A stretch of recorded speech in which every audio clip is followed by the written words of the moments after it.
Welcome to my channel. It's me, Lynn.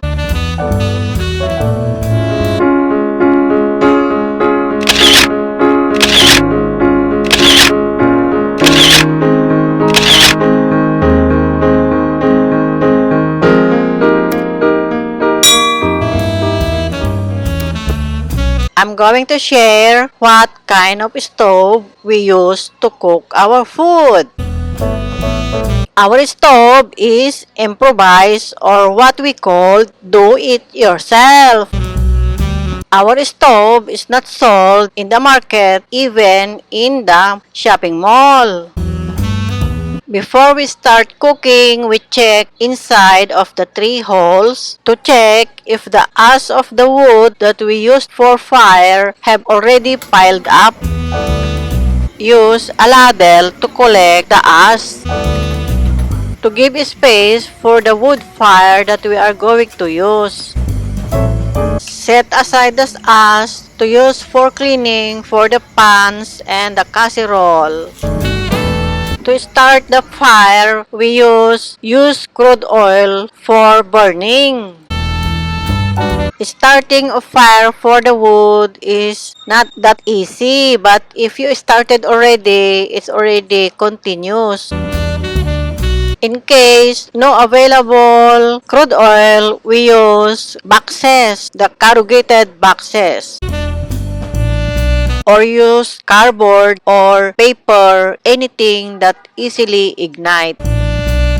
The service of the stove starts from 4 a.m. to 4 p.m. every day.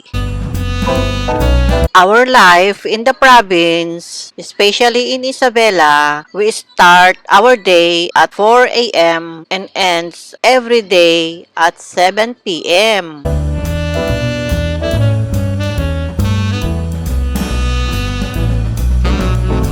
When the fire starts, you can leave the stove. Just look once in a while to arrange the wood. The stove is made of cement, a thick cement to avoid overheating.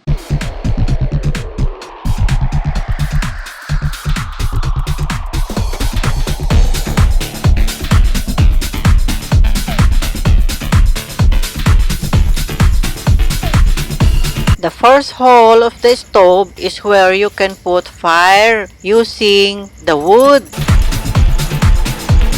The second hole is the main stove where you can cook everything you want to cook. The third hole is used to keep the food warm. All the top of the stove you can use to warm your food if you use it already for an hour.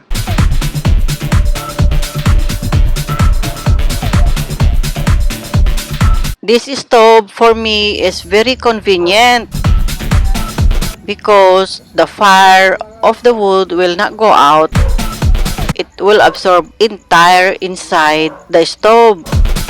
So you can cook immediately and you can save the normal stove using wood, a pile of wood to make a fire, but here you can only use a maximum of 5 and a minimum of 1.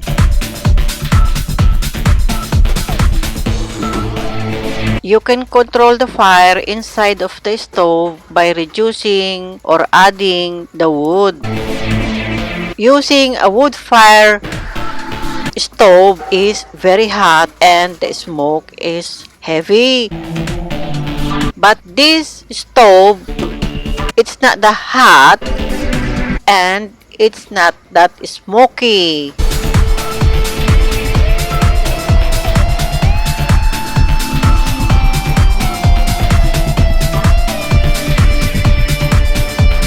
You can use any size of casserole or pan in the stove. The hole of the stove have different size. You can use the ring to reduce or open the hole. The ring is used as a burner, which you can control the hole or the burner of your stove. The ring of the stove is used to adjust the size of the burner.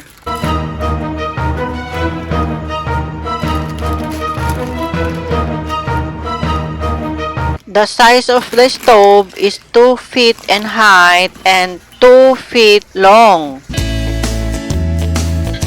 And the stove is not movable because it's very heavy.